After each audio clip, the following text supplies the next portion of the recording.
सस्य श्यामला कही जाने वाली इस पावन धरा को हमें तुष्टीकरण और अराजकता की धरती नहीं बनने देना है। बंगाल की धरती पर गौकसी होने की छूट नहीं देनी है, गाय को कटने की छूट नहीं देनी है।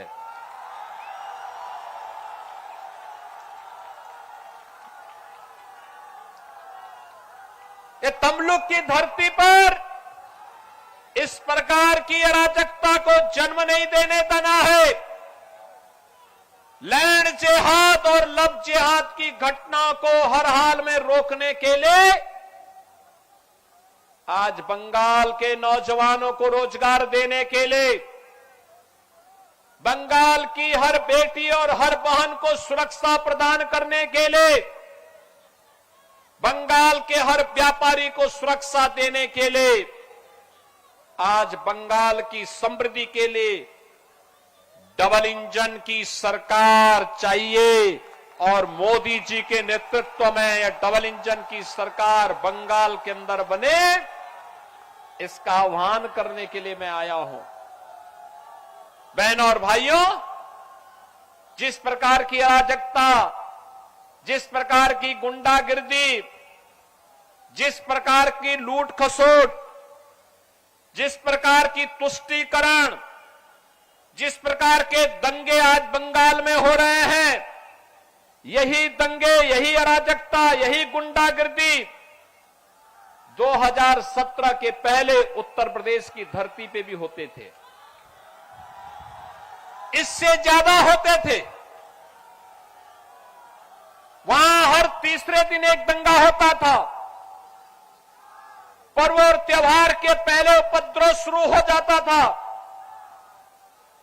उत्तर प्रदेश बीमारू राज्य हो गया था।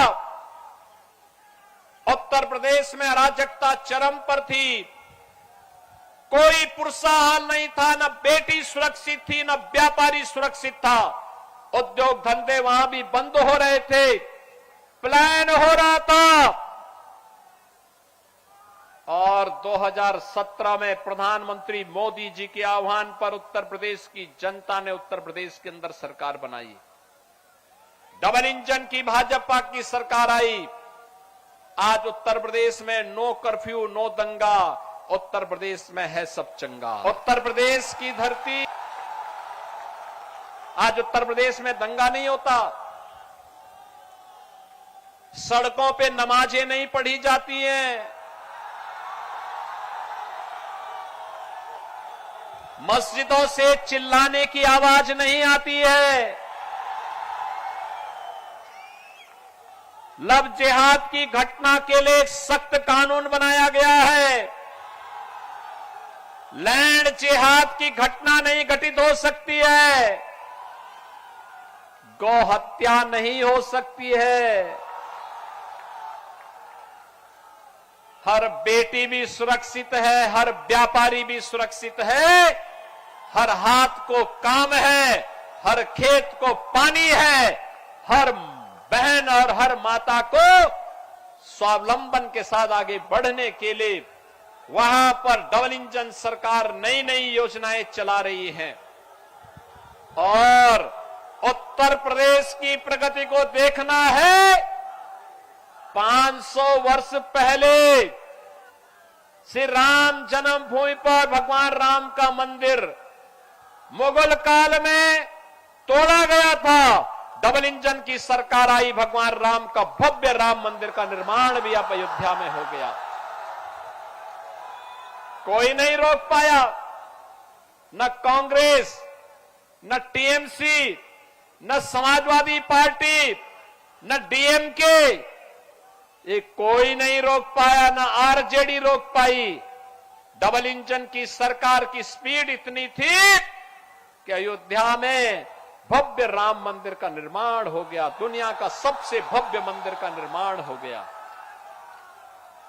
आप सोचो, आज कोलकाता का मेयर आपको चुनौती देता है, कहता है कि बंगाल की आधी आबादी उर्दू बोलेगी, यानी बांग्ला को ये समाप्त करना चाहते हैं, बंगाली को समाप्त करना चाहते हैं।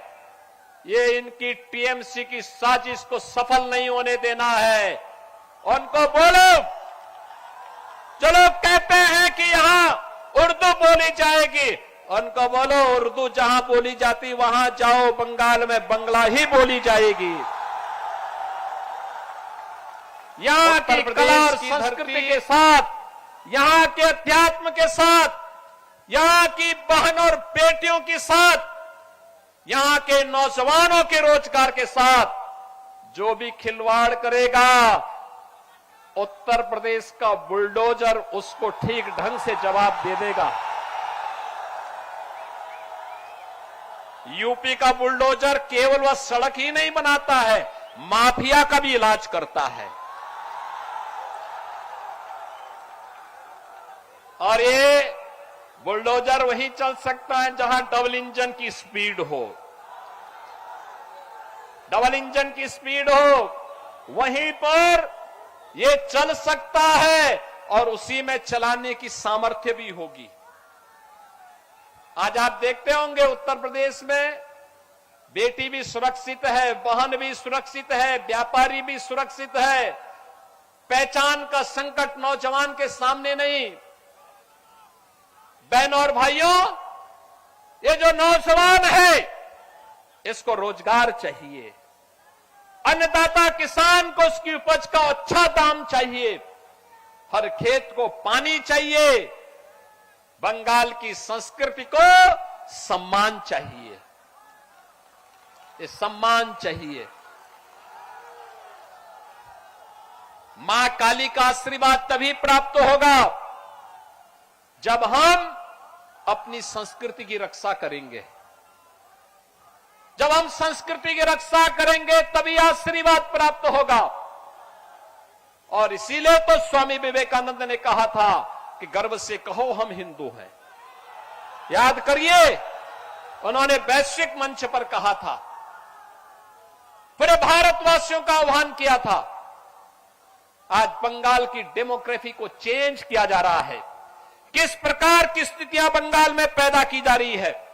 मालदा, मुर्शिदाबाद, दिनाजपुर, नादिया, बीरभूम, हावड़ा जैसे कई ऐसे जनपद हैं जहां हिंदू शून्य करने का षड्यंत्र हो रहा है।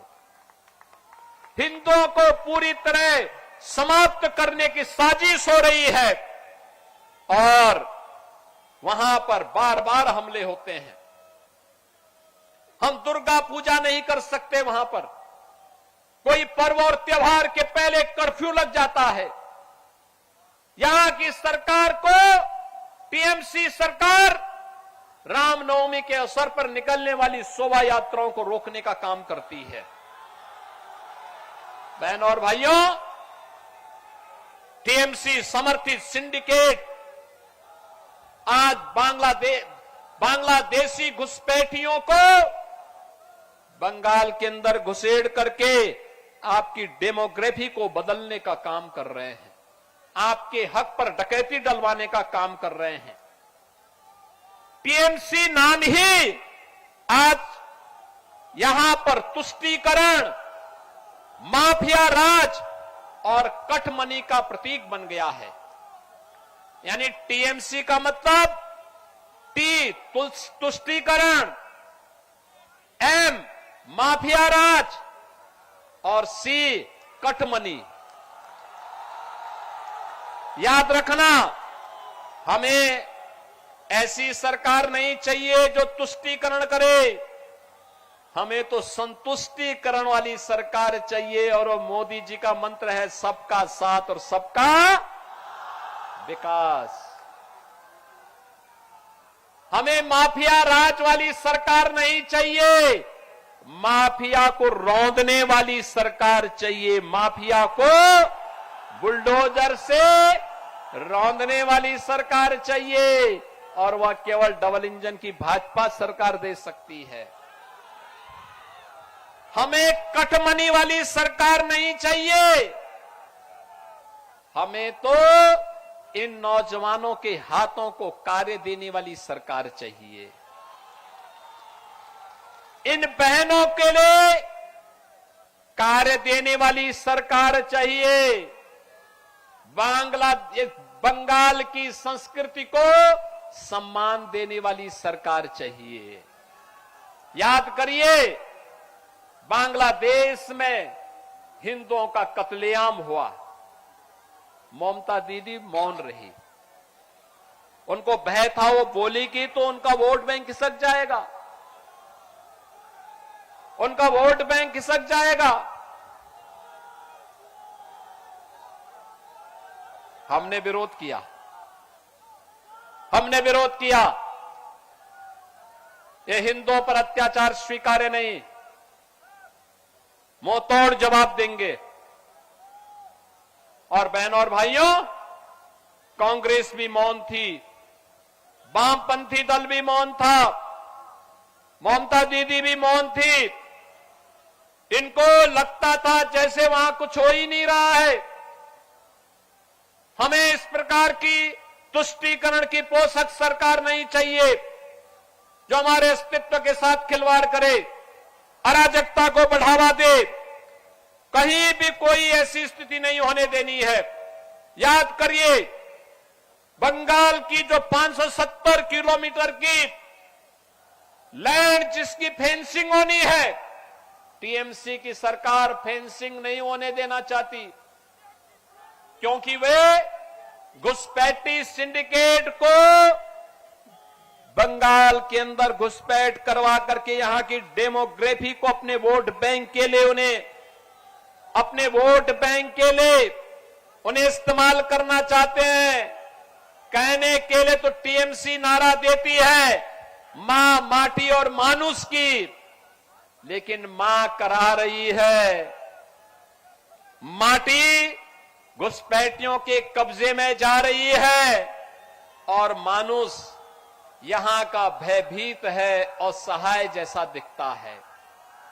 बहनों और भाइयों, याद रखना, ये जंगल राज, ये अपराध, ये बंगाल के अस्तित्व के लिए एक संकट है, एक चुनौती है।